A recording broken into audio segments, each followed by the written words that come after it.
The books of Ezra and Nehemiah. In most modern Bibles, these books are separate, but that division happened long after it was written. It was originally a unified work written by a single author. The story is set after the Babylonians destroyed Jerusalem and its temple and took many of the people into exile. And this book picks up about 50 years later and tells the return of some Israelites to Jerusalem and then what happened when they rebuilt the city and their lives there. Specifically, the book focuses on three key leaders who led the rebuilding efforts. You have Zerubbabel, then Ezra, and then Nehemiah. And the book's design focuses on the efforts of each leader.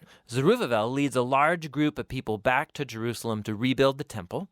Then about 60 years later, Ezra arrives in Jerusalem to teach the Torah and rebuild the community. And then he's followed by Nehemiah, who leads the rebuilding of Jerusalem's walls. And these three stories are designed to be parallel. Each begins with the king of Persia, prompted by God to send the leader to Jerusalem, and he offers resources and support. And then each leader encounters opposition in their efforts, which they then overcome, but in a way that leads to a strange anticlimax in each of the three parts. Let's back up and see how it fits together. So the story begins with a decree from Cyrus, the king of Persia, and he's moved by God to allow the exiles to return to Jerusalem and rebuild the temple. And the author says this fulfills a promise made by the prophet Jeremiah that the exiles would one day return to Jerusalem. Now, this fulfillment should trigger our hopes in the many other prophetic promises that exile was not the end of the story. We have hope for a future messianic king from the line of David. We have hope for a rebuilt temple where God's presence will dwell with his people. Hope for God's kingdom to come over all the nations and bring his blessing, just like he promised to Abraham. And so it's with all these hopes in mind that we read on into the story of Zerubbabel. His name means planted in Babylon. He represents the generation born in Babylonian captivity, and he leads a wave of Israelites returning to Jerusalem. After they settle there, they rebuild the altar for offering sacrifices, and later the temple itself. The foundation-laying ceremony, and then the temple's final dedication, these are key moments. The past stories of the tabernacle and temple's dedication should be in our minds. This is when the fiery cloud of God's presence is supposed to descend. He's dwelling with his people, and it doesn't happen. And so while some people are happy about this new temple, the elders who had seen the previous temple of Solomon, they cry out in grief. It is nothing like their glorious past or their hopes for the future. And it's right here that we get the first story of opposition, and it's very odd. So the grandchildren of the Israelites who were not taken into exile, they had been living in Jerusalem all along, they come to offer help with the temple rebuilding. And Zerubbabel refuses. He says, "You have no part in our temple." And this, of course, generates a conflict, which Zerubbabel overcomes, but it's very strange, because the prophets had envisioned that the tribes of Israel would all come together, along with all of the nations, to participate in the worship of the God of Israel when the kingdom finally comes. So this is an anticlimactic moment, to say the least. In the next section, we zoom forward about 60 years and we're introduced to Ezra. He's a leader among the exiled Israelites in Babylon. And he's a Torah scholar and a teacher. And so he gets appointed by Artaxerxes, king of Persia, to lead another wave of people back to Jerusalem. And Ezra wants to bring about spiritual and social renewal among the people. Our hopes are high. And again, we come to another anticlimactic moment in the story. Ezra learns that many of the exiled Israelites that had come back, they had married non-exiles who had been living around Jerusalem. Some of them were non-Israelites, and almost certainly some of them were. Ezra then appeals to the commands of the Torah, that Israel was supposed to be holy and separate from the ancient Canaanites. And he then says that the people living around Jerusalem are like the Canaanites. They're going to corrupt the exiles. So Ezra offers a prayer of repentance, and it's very heartfelt.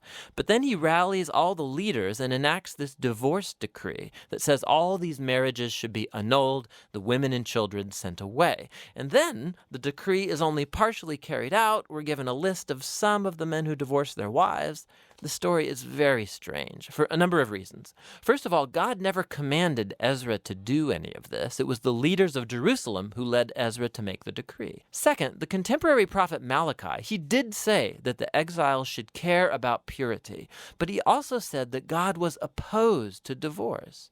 And so the mixed results of the decree, this all fits into this pattern of a strange concluding anticlimax. Which leads us to the next section about Nehemiah. He's an Israelite official serving in the Persian government, and when he hears about the ruined state of Jerusalem's walls, he prays and then gets permission from the Persian king Artaxerxes to go and rebuild the walls. The king even gives them an armed escort and all these resources. So after arriving in Jerusalem, he begins the building project, and he too faces opposition from the people who had already been living around Jerusalem. Once again, we face a tension in the story. The contemporary prophet Zechariah said that the new Jerusalem of God's kingdom would be a city without walls, that God's presence would surround it, that people from all nations would come and join the covenant people. But Nehemiah seems to operate with the opposite vision. He informs the people surrounding Jerusalem that they have no part in Jerusalem. And this, of course, provokes them to hostility. And so while Nehemiah carries out his vision for the city with integrity and courage, they have to build the city with armed guards to protect them, we keep wondering, could this whole conflict have been handled differently? And this all leads to the conclusion of the book in two movements, first positive and then negative. Ezra and Nehemiah combine forces to bring about a spiritual renewal among the people. They gather all the exiles together for a festival. They read and teach the Torah to all the people for 7 days. And then they celebrate the ancient Feast of Tabernacles to remember God's faithfulness from the Exodus and the wilderness journeys. Then they offer a confession of their sins. They vow themselves to renew the covenant, follow all the commands of the Torah. And they finish with a great celebration over the temple, the walls of Jerusalem. And we're thinking, this could be the turning point, but it's not. The book ends on a huge downer. Nehemiah tours around the city, and he finds that the people have not been fulfilling their covenant vows. So Zerubbabel's work is undone as he finds the temple being neglected and staffed by all these unqualified people. He then discovers that Ezra's work is being compromised. He finds everyone violating the Torah, people are working on the Sabbath, and even his own work on the walls is involved because people are setting up markets around the walls of Jerusalem and working on the Sabbath. So Nehemiah, he goes on a rampage. He's beating people up, he's pulling out their hair, and he's yelling, "Obey the commands of the Torah." And his final words are a prayer that God would remember him, that at least he tried, and the book ends. I mean, it's very strange. But we've been prepared for it, right? These anticlimactic moments have been woven into the book's design intentionally.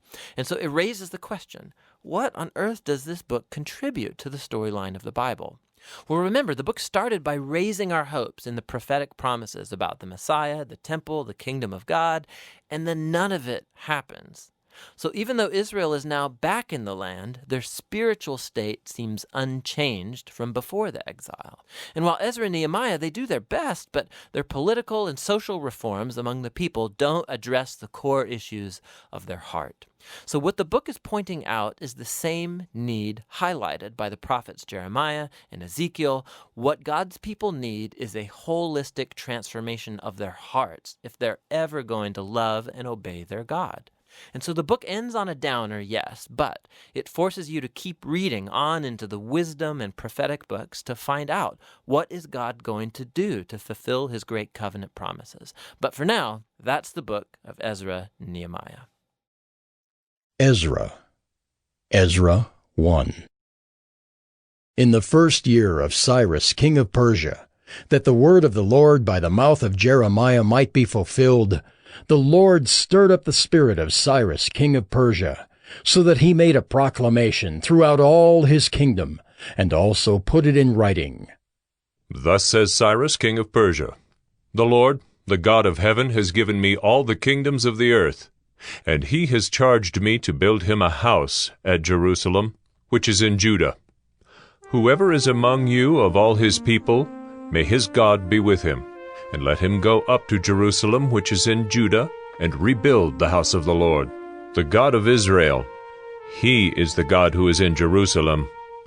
And let each survivor in whatever place he sojourns be assisted by the men of his place with silver and gold, with goods and with beasts, besides freewill offerings for the house of God that is in Jerusalem."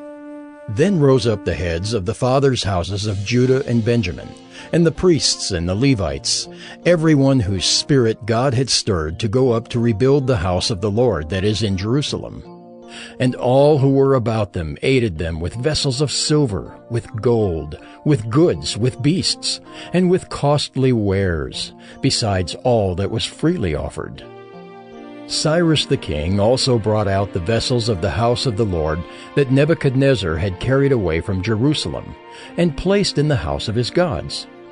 Cyrus king of Persia brought these out in the charge of Mithridath the treasurer, who counted them out to Sheshbazzar, the prince of Judah. And this was the number of them: 30 basins of gold, 1,000 basins of silver, 29 censers, 30 bowls of gold, 410 bowls of silver, and 1,000 other vessels. All the vessels of gold and of silver were 5,400. All these did Sheshbazzar bring up when the exiles were brought up from Babylonia to Jerusalem. Ezra 2. Now these were the people of the province who came up out of the captivity of those exiles whom Nebuchadnezzar the king of Babylon had carried captive to Babylonia. They returned to Jerusalem and Judah, each to his own town. They came with Zerubbabel, Jeshua, Nehemiah, Seraiah, Realiah, Mordecai, Bilshan, Mispar, Bigvai, Rehum, and Baanah. The number of the men of the people of Israel: the sons of Parosh, 2,172. The sons of Shephatiah, 372. The sons of Arah, 775. The sons of Paeth Moab, namely the sons of Jeshua and Joab, 2,812. The sons of Elam, 1,254. The sons of Zattu, 945. The sons of Zakkai, 760. The sons of Bani, 642. The sons of Bebai, 623. The sons of Azgad, 1,222. The sons of Adonikim, 666. The sons of Bigvai, 2,056. The sons of Adin, 454. The sons of Ater, namely of Hezekiah, 98. The sons of Bezai, 323. The sons of Jorai, 112. The sons of Hashem, 223. The sons of Gibbar, 95. The sons of Bethlehem, 123. The men of Netophah, 56. The men of Anathoth, 128. The sons of Asmaveth, 42. The sons of Kiriath-Aram, Kephirah, and Beeroth, 743. The sons of Ramah and Geba, 621. The men of Michmas, 122. The men of Bethel and Ai, 223. The sons of Nebo, 52. The sons of Magbish, 156. The sons of the other Elam, 1,254. The sons of Haram, 320. The sons of Lod, Hadid, and Ono, 725. The sons of Jericho, 345. The sons of Suneah, 3,630. The priests, the sons of Jedaiah of the house of Jeshua, 973. The sons of Immer, 1,052. The sons of Pashur, 1,247. The sons of Haram, 1,017. The Levites, the sons of Jeshua and Kadmiel of the sons of Hodaviah, 74. The singers, the sons of Asaph, 128. The sons of the gatekeepers, the sons of Shallum, the sons of Ater, the sons of Talmon, the sons of Akub, the sons of Hatita, and the sons of Shobai, in all 139. The temple servants, the sons of Ziha, the sons of Hasupha, the sons of Tebaeth, the sons of Keros, the sons of Siaha, the sons of Padon, the sons of Labana, the sons of Hagabah, the sons of Akab, the sons of Hagab, the sons of Shamlai, the sons of Hanan, the sons of Giddel, the sons of Gahar, the sons of Reaiah, the sons of Rezin, the sons of Nekoda, the sons of Gazam, the sons of Uzzah, the sons of Paseah, the sons of Besai, the sons of Asna, the sons of Meunim, the sons of Nephisim, the sons of Bakbuk, the sons of Hakupha, the sons of Harhur, the sons of Bazluth, the sons of Mahida, the sons of Harsha, the sons of Barkos, the sons of Sisera, the sons of Tema, the sons of Neziah, and the sons of Hatipha, the sons of Solomon's servants, the sons of Sotai, the sons of Hasothereth, the sons of Peruda, the sons of Jaala, the sons of Darkon, the sons of Giddel, the sons of Shephatiah, the sons of Hattil, the sons of Pochereth-Hazzebaim, and the sons of Amai. All the temple servants and the sons of Solomon's servants were 392. The following were those who came up from Tel Melah, Tel Harsha, Kirib, Adon, and Immer, though they could not prove their fathers' houses or their descent, whether they belonged to Israel. The sons of Delaiah, the sons of Tobiah, and the sons of Nekoda, 652. Also of the sons of the priests, the sons of Habeah, the sons of Hakaz, the sons of Barzillai, who had taken a wife from the daughters of Barzillai the Gileadite, and was called by their name. These sought their registration among those enrolled in the genealogies, but they were not found there, and so they were excluded from the priesthood as unclean. The governor told them that they were not to partake of the most holy food until there should be a priest to consult Urim and Thummim. The whole assembly together was 42,360, besides their male and female servants, of whom there were 7,337, and they had 200 male and female singers. Their horses were 736, their mules were 245, their camels were 435, and their donkeys were 6,720. Some of the heads of families, when they came to the house of the Lord that is in Jerusalem, made free will offerings for the house of God to erect it on its site. According to their ability, they gave to the treasury of the work 61,000 derricks of gold, 5,000 minas of silver, and 100 priests' garments. Now the priests, the Levites, some of the people, the singers, the gatekeepers, and the temple servants lived in their towns, and all the rest of Israel in their towns. Ezra 3. When the 7th month came, and the children of Israel were in the towns, the people gathered as one man to Jerusalem. Then arose Jeshua the son of Jozadak with his fellow priests, and Zerubbabel the son of Shealtiel with his kinsmen. And they built the altar of the God of Israel, to offer burnt offerings on it, as it is written in the law of Moses, the man of God. They set the altar in its place, for fear was on them because of the peoples of the lands, and they offered burnt offerings on it to the Lord, burnt offerings morning and evening. And they kept the Feast of Booths, as it is written, and offered the daily burnt offerings by number according to the rule, as each day required. And after that the regular burnt offerings, the offerings at the new moon, and at all the appointed feasts of the Lord, and the offerings of everyone who made a free will offering to the Lord. From the first day of the 7th month they began to offer burnt offerings to the Lord. But the foundation of the temple of the Lord was not yet laid. So they gave money to the masons and the carpenters, and food, drink, and oil to the Sidonians and the Tyrians, to bring cedar trees from Lebanon to the sea, to Joppa, according to the grant that they had from Cyrus king of Persia. Now, in the 2nd year after their coming to the house of God at Jerusalem, in the 2nd month, Zerubbabel the son of Shealtiel and Jeshua the son of Jozadak made a beginning, together with the rest of their kinsmen, the priests, and the Levites, and all who had come to Jerusalem from the captivity. They appointed the Levites from 20 years old and upward to supervise the work of the house of the Lord.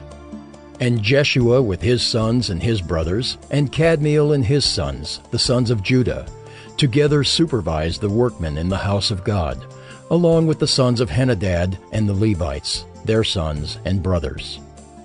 And when the builders laid the foundation of the temple of the Lord, The priests in their vestments came forward with trumpets, and the Levites, the sons of Asaph, with cymbals, to praise the Lord according to the directions of David king of Israel. And they sang responsively, praising and giving thanks to the Lord. For he is good, for his steadfast love endures forever toward Israel. And all the people shouted with a great shout when they praised the Lord, because the foundation of the house of the Lord was laid. But many of the priests and Levites and heads of fathers' houses, old men who had seen the first house, wept with a loud voice when they saw the foundation of this house being laid, though many shouted aloud for joy, so that the people could not distinguish the sound of the joyful shout from the sound of the people's weeping. For the people shouted with a great shout, and the sound was heard far away.